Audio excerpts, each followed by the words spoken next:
Oke, assalamualaikum warahmatullahi wabarakatuh. Di kesempatan video kali ini, saya akan mengenalkan materi tentang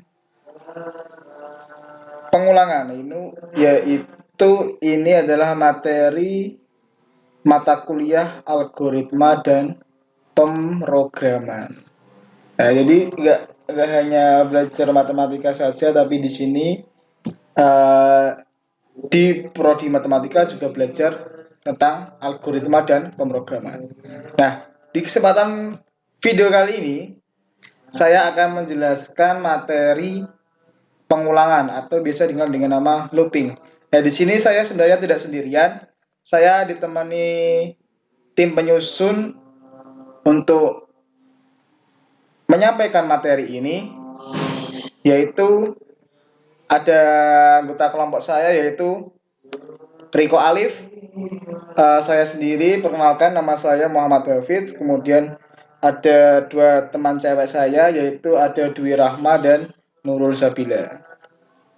Oke, pada tujuan video kali ini kita akan memahami jenis-jenis pengulangan dan penggunaannya serta memahami elemen-elemen dalam pengulangan. Nah, di sini kita dapat menggunakan notasi pengulangan yang sesuai dengan benar.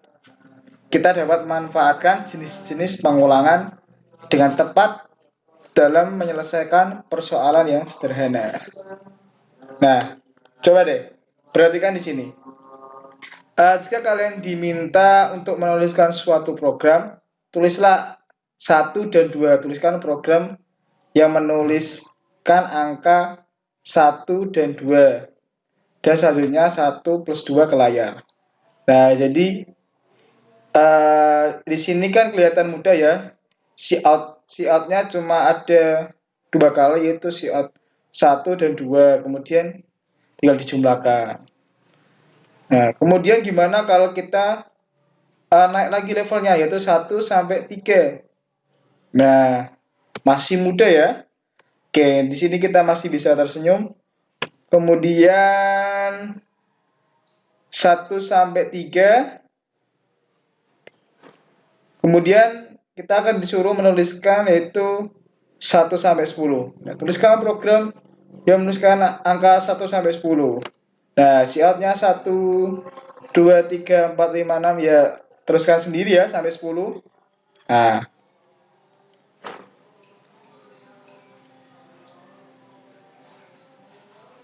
Nah, gimana kalau kita menuliskan 1 sampai 100? Wah, pasti sedih dong.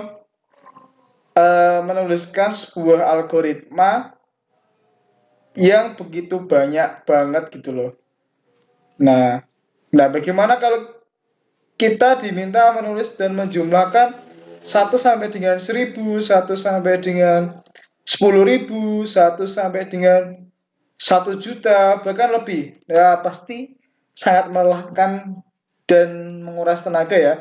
Untuk itulah di sini dalam pemrograman kita dikenalkan dengan nama looping atau pengulangan. Nah, untuk itu dalam pemrograman kita mengenal yang namanya looping atau pengulangan. Nah, apa itu looping atau pengulangan?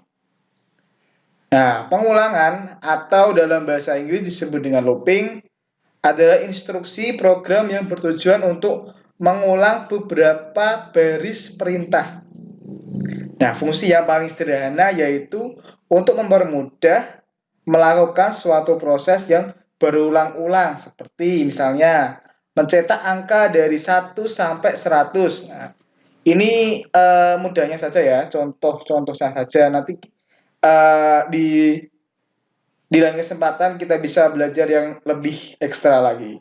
Oke, kita belajar yang sederhana dulu. Nah, dalam perulangan di C++ yaitu ada 3, yaitu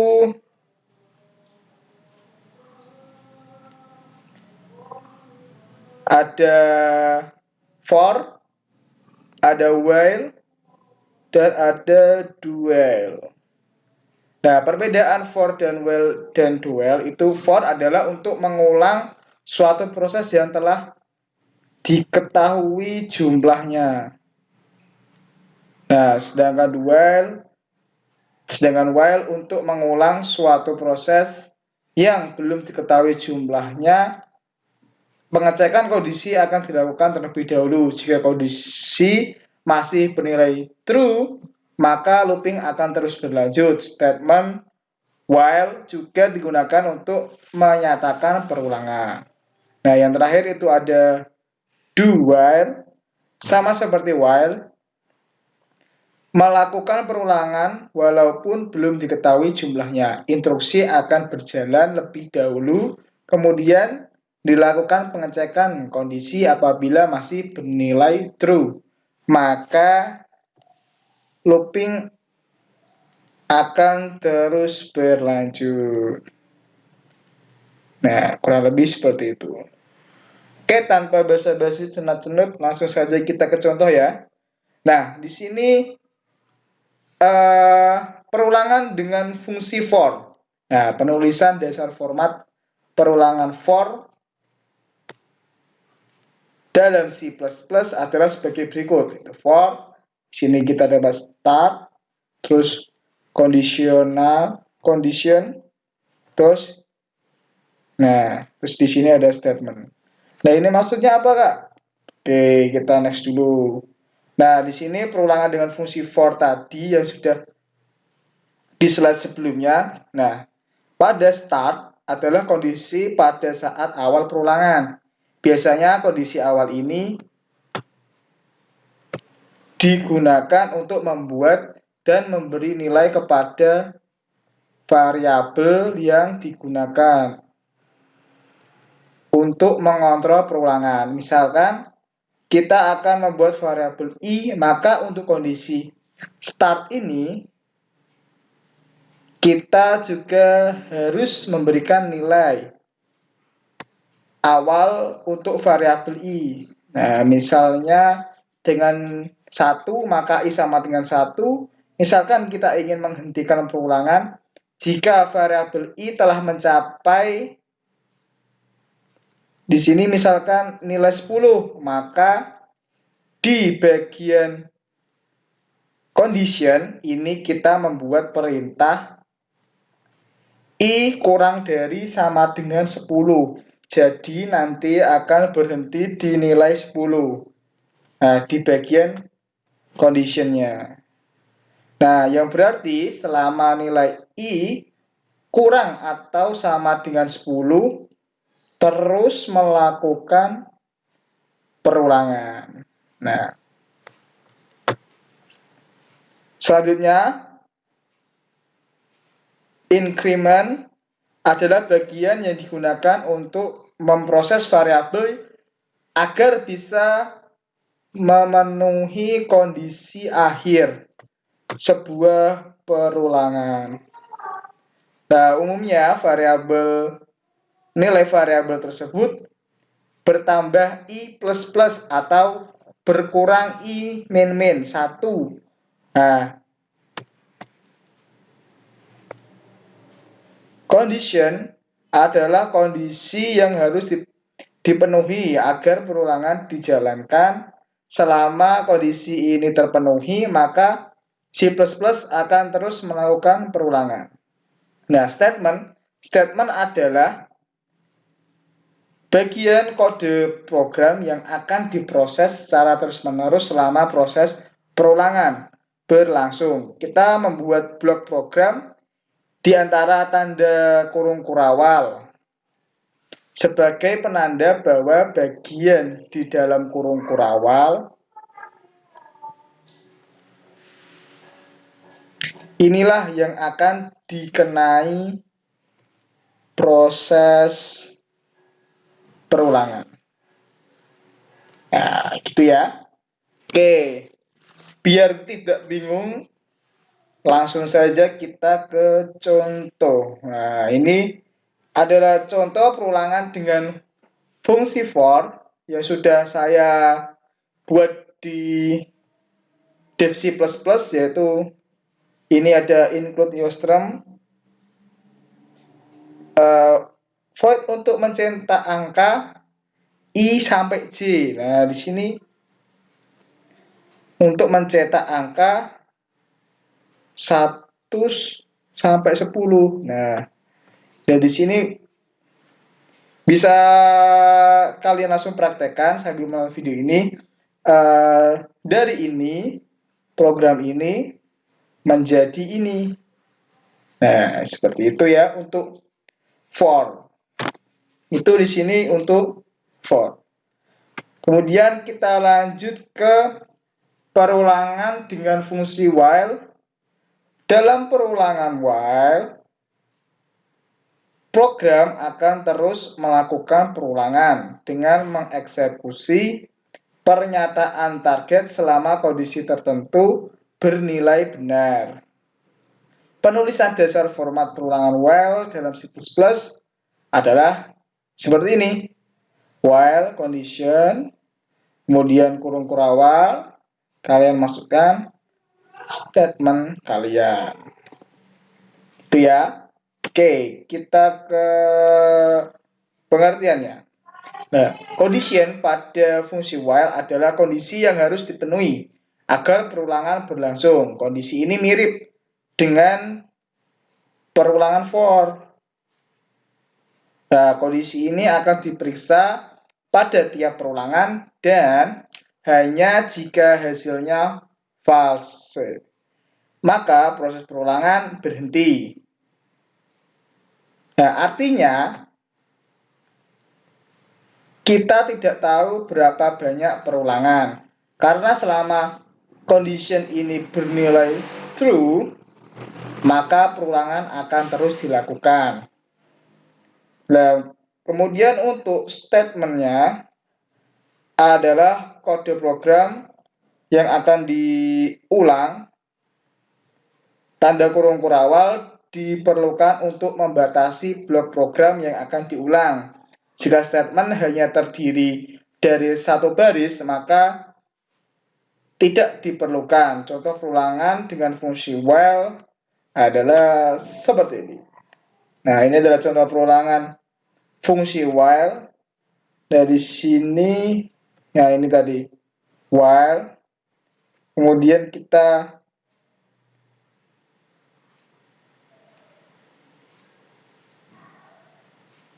ini adalah conditionnya. Nah, kemudian yang dikurung kurawal ini adalah statement kita. Nah, ini statement kita, maka kita akan dapatkan sebuah program seperti ini. Jadi ini kan A kurang dari 10. Jadi 10-nya itu tidak ikut, maka di sini ini nih. Nah, tulisannya yaitu angka yang tercetak adalah 1 sampai 9. Nah, jadi intinya perulangan ini itu hampir sama sebenarnya. Oke, kita yang terakhir ya. Itu ada perulangan dengan fungsi do while. Perulangan while dan do while pada dasarnya itu hampir sama. Nah, di sini kita tulis do, kemudian kalian masukkan statement kalian, kemudian pada while itu kalian tuliskan condition yang kalian inginkan. Nah, perulangan dengan fungsi do while, perbedaan terletak pada lokasi pengecekan kondisi perulangan. Pada struktur while, pengecekan untuk kondisi perulangan dilakukan di awal, sehingga jika kondisi tidak terpenuhi, maka perulangan tidak akan pernah dijalankan. Namun, pada perulangan do while, pengecekan kondisi akan dilakukan di akhir perulangan, sehingga walaupun kondisi ini false, perulangan akan tetap berjalan minimal 1 kali. Nah, pada statement adalah kode program yang akan diulang. Jadi statement ini adalah kode program yang akan diulang dan condition adalah kondisi yang harus dipenuhi agar perulangan berlangsung. Jadi kondisi apa yang harus dipenuhi agar perulangan yang kalian inginkan itu berlangsung. Nah, untuk contoh programnya di sini, nah di sini ada do. Nah ini tadi kalian masukkan.